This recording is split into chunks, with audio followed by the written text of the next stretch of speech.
How's it going? My name is Bobcus Catechus or Bobcat. Today we're going to be reading Star Wars Boba Fett Pursuit, a Clone Wars novel. Alright? If you want to stay along and listen to that, then definitely listen to that. And if you don't, then don't. Here we go.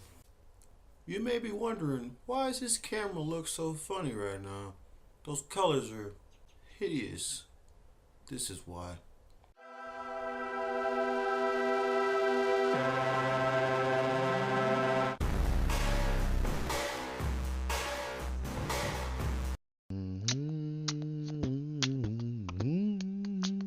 Death is silence, eternal, dark, colorless, without form or meaning. Boba Fett had watched his father, Jango Fett, die, murdered by the hated Jedi Mace Windu. At the time Boba had felt only grief and rage. In the years that followed, he felt sorrow, the dull, constant ache of missing his father. It was an ache that had receded somewhat over the last few years, but it had never disappeared. The one thing Boba had never felt, had never even allowed himself to imagine, was what it would feel like to actually die. He had never believed he would experience death firsthand. But Boba Fett was dead. But now, Boba Fett was dead. His motionless form lay in a dark, twisting tunnel inside Mazarian, the immense, maze-like fortress of the separatist tech genius Wat Tambor. Outside of the Citadel's walls, a fierce battle raged. The might of Wat Tambor's robotic troops was massed against the dwindling resources of the Republic, led by the Jedi General Glenn Betty. Good old Glenn Betty. The walls of Mazarian shuddered beneath repeated bombardments by the Republic troops. Fissures appeared in the floor, only to be immediately repaired by microscopic nanotechs. A crack ran across the ceiling above Boba's lifeless body. A thick, mucus-like substance began to drip down.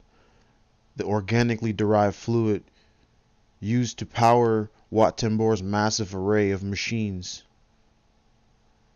Had Boba been alive, he would have known this was a bad sign. The Republic had breached the outermost of Mazarian's defenses. The living fortress had been so badly damaged that it was losing the ability to repair itself quickly enough to survive the Republic's assault.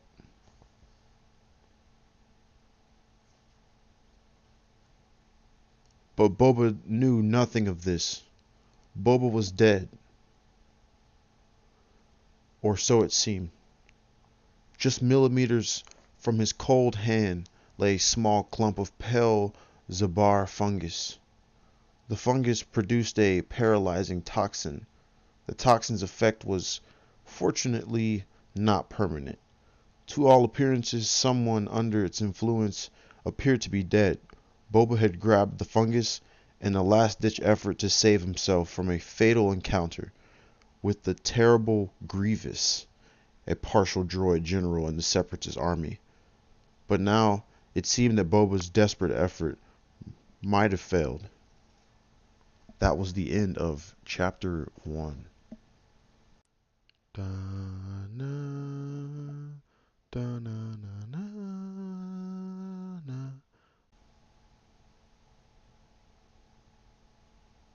There it is.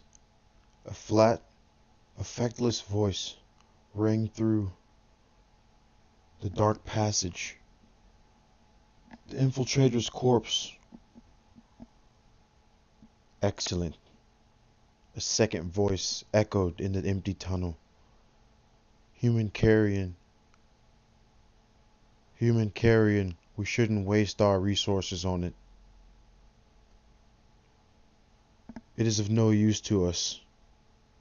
We should leave it to rot. That would be against orders. Wat Tambor said it is to be incinerated. There must be no evidence that it was ever here. Two spindly fingers rounded the tunnel and began to approach Boba's motionless body. A pair of PK-4 worker droids. These were not battle droids. Wat Tambor had commandeered them. I'm sorry. He had commandeered all of those to defend Mazarian. Only a skeptical force of worker and repair droids remained inside. But even they would be leaving soon. Caw-crow! The worker droids paused as the entire fortress shook. Uh-oh. The crack in the ceiling yawned wider. More of the thick, cold fluid oozed down onto Boba's helmet. It seeped beneath the edge of his visor, dripping onto his skin. Its touch was cold, icy cold, spreading like frigid fingers across Boba's cheek. For the first time since he had been left for dead, Boba felt something. Father! Deep within Boba's mind, a spark of consciousness flickered. He could neither move nor speak, but he could feel. Sensation was slowly returning to his inert form. Another blast shook Wat Tambor's fortress. Protoplasmic gunk surged from where the ceiling had been blown apart. As the PK-4 stood, waiting for the blast to subside, more of the icy ooze dripped upon Boba's gloved hand. Some of it covered the bare patch of skin that he had liberally exposed to the Zabar fungus. And now, that icy touch set off a chain reaction within Boba's brain. Memory flared through him. He could not blink or speak, but he could remember. The chill touch of organic ooze began the touch of Django's hand upon his cheek. As though awakening from a dream, he remembered his father's face. Then the dream grew nightmarish. As he remembered his father's death, he moaned. Memory was returning to... Oh, I thought that was the moan. I'm sorry. He just moaned. Memory was returning to Boba Fett. Memory and consciousness. And life.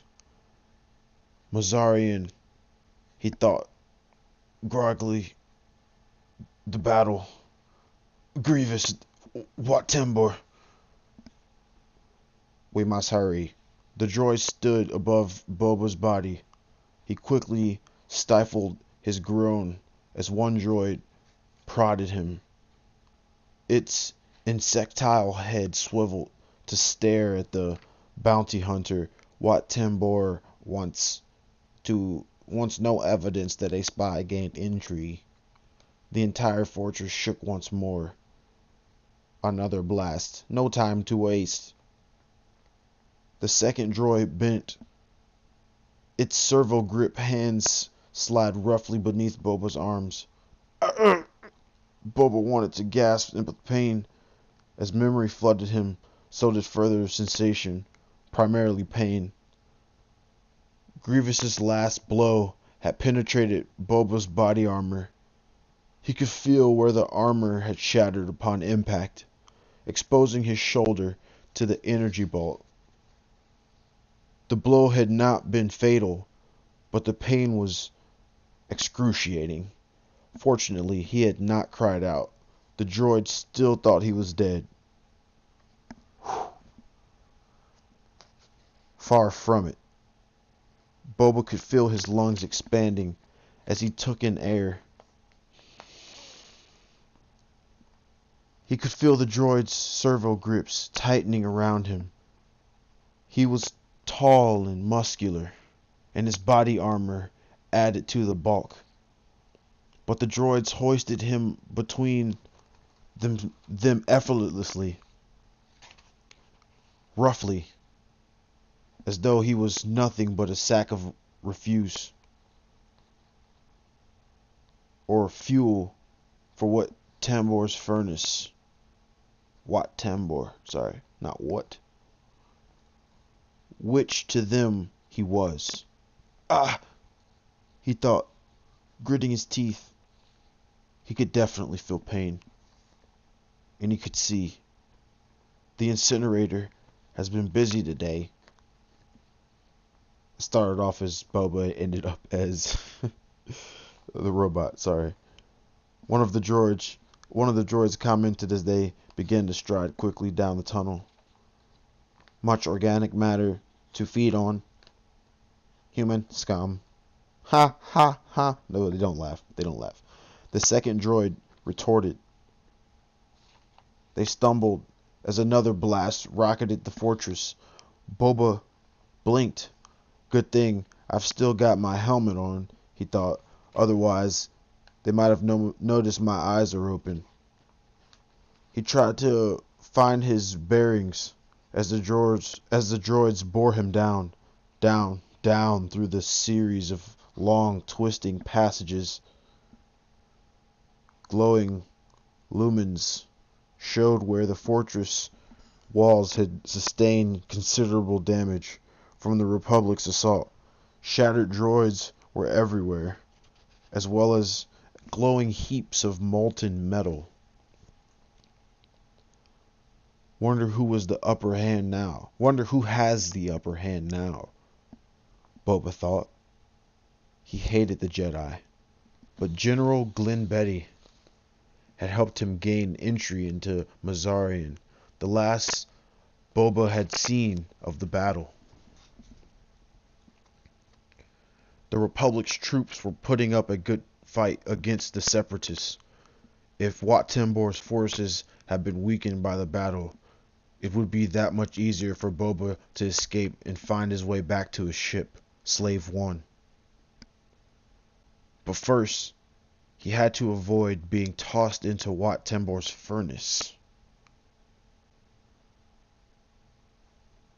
He took a chance and flexed one of his hands. His strength was returning. As it did, the pain from Grievous' blast began to subside. My body armor must have absorbed most of the blow, Boba thought gratefully.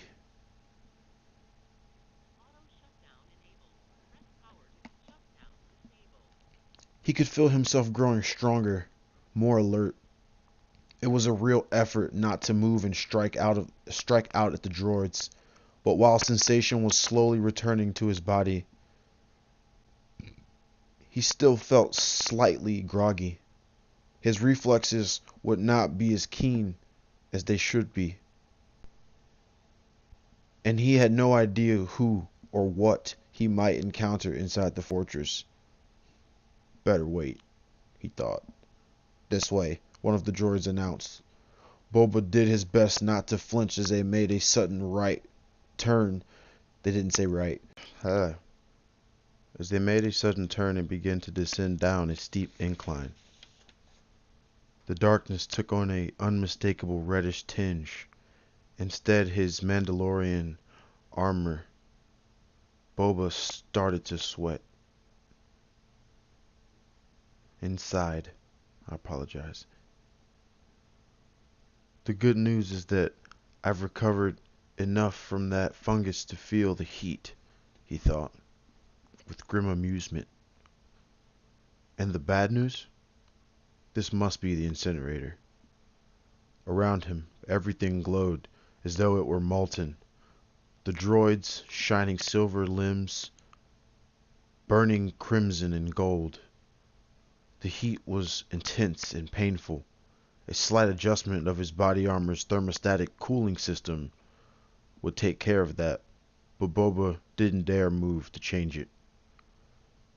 Not yet, anyway. He turned his head ever so slightly, praying that his helmet would hide any apparent motion from his droid captors. They seemed to take no notice. Wat Tambor will be departing shortly, one of the droids stated in its flat voice. He wished to be informed when the spy was disposed of. Disposal is imminent, the other droid replied. Boba stared through his helmet's visor as the droids carried him the last few steps to their destination. They were in a large, nearly airless room, devoid of any equipment or furnishings. A few meters away shone an incandescent square of light, blinding and seemingly as hot as the sun. Heat radiated from it in shimmering waves. A conveyor belt, the room's sole machinery, moved slowly toward the incinerator's opening. Talk about too hot to handle, thought Boba. Sweat trickled down his face, stinging his eyes. He couldn't move to wipe it away. Beneath him, the droid stopped. Their servo grips remained in place, holding Boba above their heads. He took a deep breath and tightened his muscles until his body went taut. Have to risk it. Hope they don't notice. The droids remained oblivious. In front of them, the conveyor belt moved slowly, steadily toward the incinerator. And now Boba could see other shapes on it. Mangled knots of metal and plasteel. I've never heard of plasteel anywhere else but Subnautica. All that remained of damaged droids and, shocking Boba, lifeless bundles of body armor, flesh, and charred weaponry. Clones, he thought, and felt a stab of mingled pity and horror. Helmets covered their faces, but Boba knew what he would see if the body armor was removed. His father, Jango's face. His own face. For Jango, he had been the template from which all the clones had been built, including Boba, the only unaltered clone. Shall we retain its armor and helmet? One of the droids asked, as it hoisted Boba. The servo grip tugged at his weapon belt. These are not organic. They are of fine quality. You bet they are. Boba gritted his teeth. It took every bit of willpower to keep from lunging at the droids now, but their hold on him was still too strong. Gotta wait till the last possible moment. Our orders were to dispose of it completely.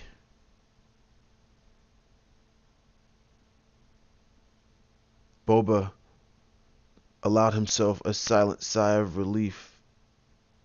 I'm sorry.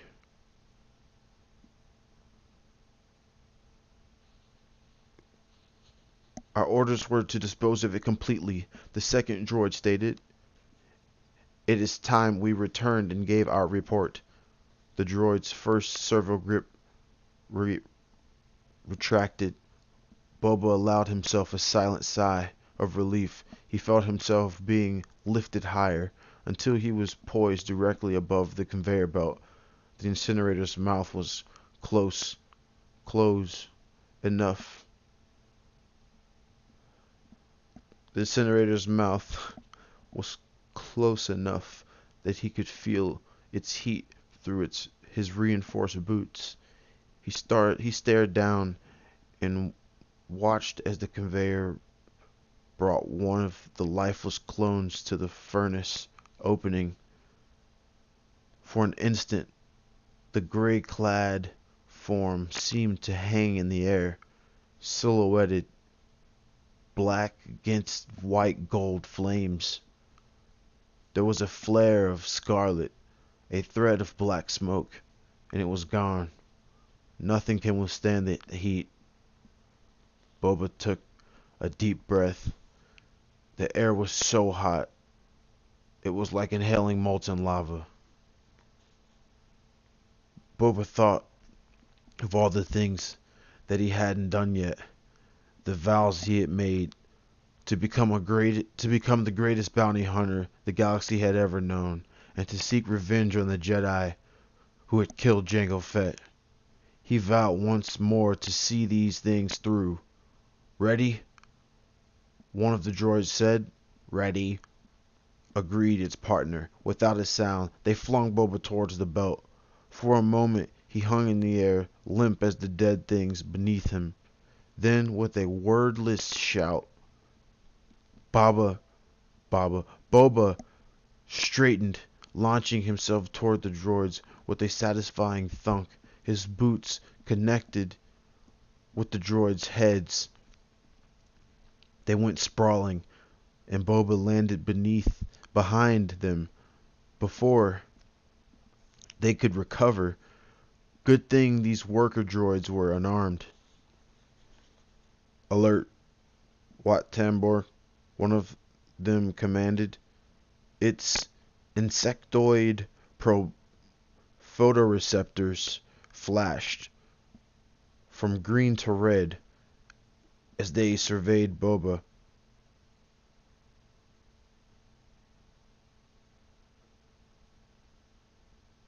There has been a breach on level 3. The reason why I paused is because it feels so weird just calling him Boba. And I was like, am I saying it right? Is it Baba? It's Boba Fett. But I was like, it's weird. We're not saying Fett. There has been a breach on level 3. Organic matter has reanimated. Request backup immediate. That's your best request? Boba yelled. He drew his blaster, staggering slightly. Still unsteady from that toxin, he caught himself leveling a charge that sent the first droid reeling backward onto the moving belt. The second swiveled. It too was unarmed, but Boba could hear a blast of static as it attempted to send an alarm signal from its vocabulator. Things are sure heating up around here. Boba kicked out on a second droid. It collapsed against the side of the conveyor. Before it could move again, Boba blasted it. Remnants of plasteel and sensors rained down onto the conveyor belt.